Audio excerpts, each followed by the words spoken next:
하둘셋 하둘셋. 안녕하십니까. 삼마열혈입니다. 정재환 교수님 제7판 신헌법입문 제50페이지 제3절에 우리 헌법상의 헌법보장제도 보겠습니다. 로마자 1번에 권력분립주의와 정치적 중립성 보장. 우리 헌법도 입법권, 집행권, 사법권에 별개의 국가기관들로 분속시키고 상호 견제하도록 하는 권력분립제도를 채택하고 있다. 사마열TV 질차 추천 부탁드리고 유튜브 구독을 권합니다.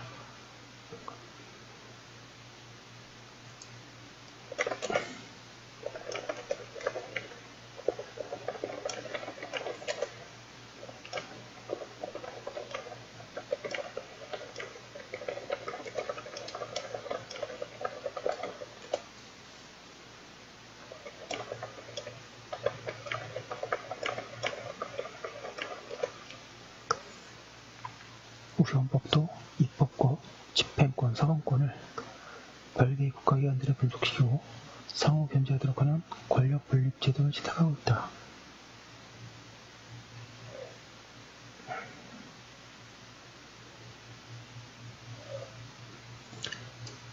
또한 공무원의 정치적 중립성 보장, 군인의 정치적 중립성 준수 등을 규정하여 정치적 중립성을 통하여 헌법을 보장하도록 하고 있고, 군인은 현역을 몇 년과 아니면 국무총리, 국무위원으로 임명될 수 없는 무민한직을 규정하고 있다.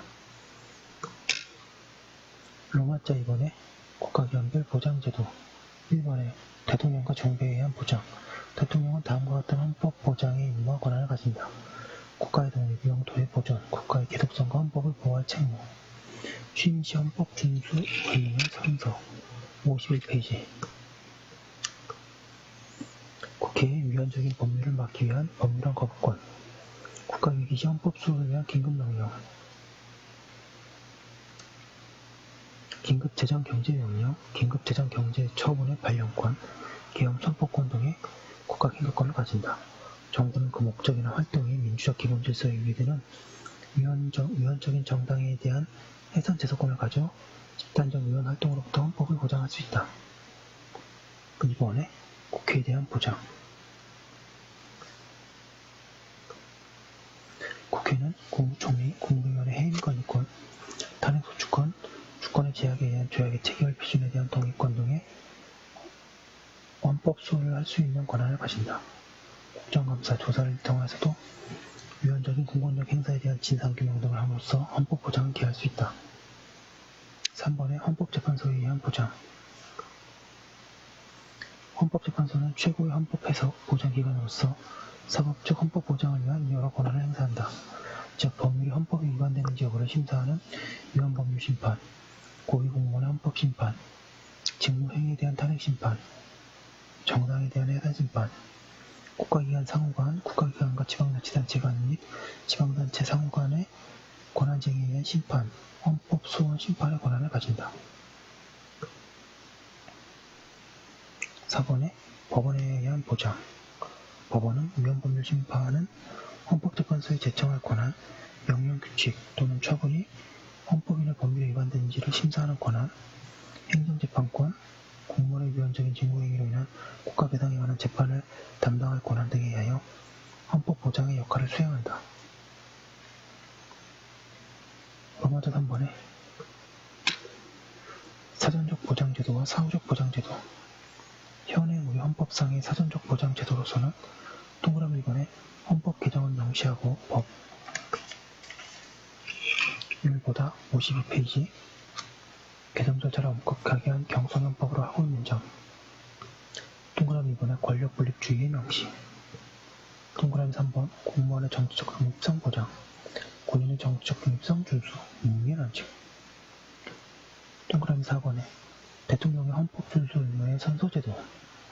동그라미 5번에 헌법재판소의 가처분 제도 등을 들 수 있다. 사후 규정적 보장제도로는 주로 헌법재판에 의한 것으로서 위헌법률심판, 탄핵심판, 위헌정당 해산심판, 기관 간 권한쟁의 심판, 헌법소원 심판 등이 있다. 국가배상제도, 국가위기 시의 긴급명령, 국가긴급권 행사도 사후적 보장 방법이다.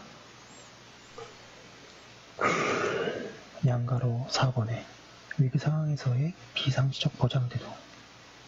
우리 헌법도 국가 위기에 대응하기 위한 국가긴급권 제도를 두고 있다.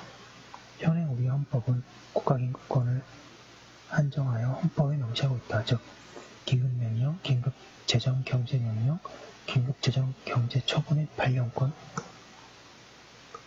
계엄선포권 등의 국가긴급권 제도를 두고 그 권한을 대통령에게 부여하되 국가의 승인과 계엄해제 요구 등의 통제를 받도록 하고 있다. 국가긴급권 제도에 대해서는 대통령의 권한 부분에서 살펴본다. 로마자 5번의 국민에 의한 보장. 국민은 위헌적인 헌법 개정안에 대한 국민투표에서 이를 부결함으로써 호언할 수 있다. 그리고 자신의 기본권을 침해하는 법률이나 공권력 적용을 무력화하기 위하여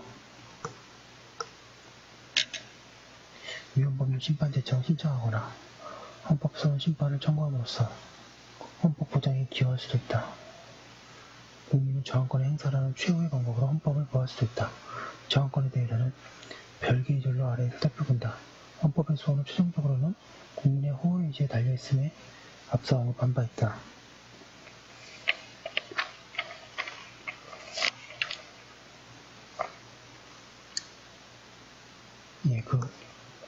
여기까지 한번 올려두고 다음 거 하되 법 조문을 또한 10개 정도 읽어보도록 하겠습니다.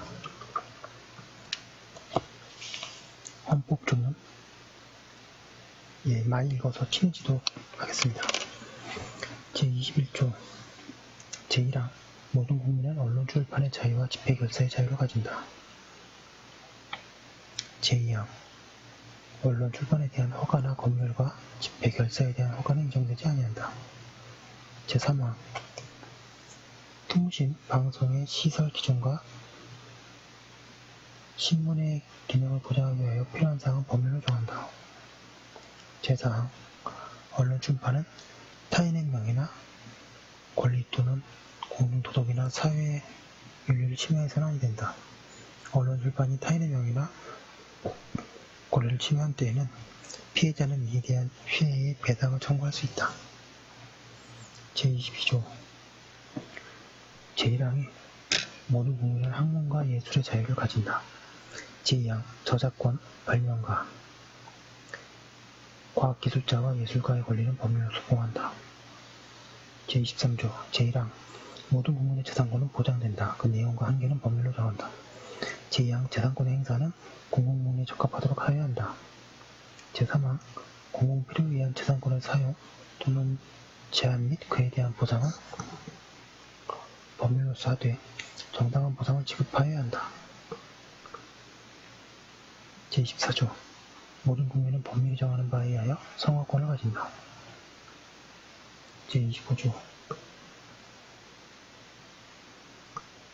모든 국민은 법률이 정하는 바에 의하여 공모 다임권을 가진다.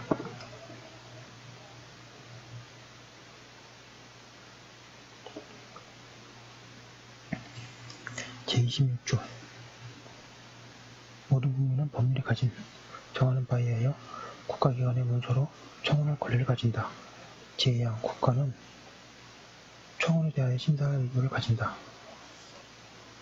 제27조 제1항 모든 국민은 헌법과 법률이 정한 법관에 의하여 법률에 의한 재판을 받을 권리를 가진다. 제2항 군인 또는 군무원이 아닌 국민은 대한민국의 영역 안에서 중대한 군사상, 기밀, 초병, 초소, 유독 음식물 공급, 체포, 군용물에 관한 죄 중 법률이 정하는 경우와 비상계엄이 선언된 경우를 제외하고는 군사법원의 재판을 받지 아니한다. 제3항 모든 국민은 신속한 재판을 받을 권리를 가진다. 형사피고는 상당한 이유가 없는 한 지체 없이 공개재판을 받을 권리를 가진다. 제4항 형사피고인은 유죄의 판결이 확정될 때까지는 무죄로 추정한다. 제5항 형사피해자는 법률이 정하는 바에 의하여 당해 사건의 재판 절차에서 진술할 수 있다. 제28조 형사피의자 또는 형사피고인에 구금되었던 자가 법률이 정하는 불기소 처분을 받거나 무죄 판결을 받은 때에는 법률이 정하는 바에 의하여 국가의 정당한 보상을 청구할 수 있다. 제29조 제1항 공무원이 직무상 불법행위로 손해를 받은 국민은 법률이 정하는 바에 의하여 국가 또는 공공단체에 정당한 배상을 청구할 수 있다. 이 경우 공무원 자신의 책임은 면제되지 않는다. 재양, 군인, 공무원, 경찰 공무원, 기타 법률이 정하는 자가 전쟁, 훈련용 직무집행과 관련하여 받은 손해에 대하여 법률이 정하는 보상 외에 국가 또는 공공단체의 공무원이 직무상 불법행위로 인한 배상을 청구할 수 없다. 제30조 타인의 범죄 행위로 인하여 생명, 신체에 대한 보상을 받은 국민은 법률이 정하는 바에 의하여 국가로부터 구조를 받을 수 있다. 30조까지 읽었습니다. 여기까지 한거 올려두고 잠깐 쉬었다가 또 다음 거 이어서 하도록 하겠습니다. 잠시만요.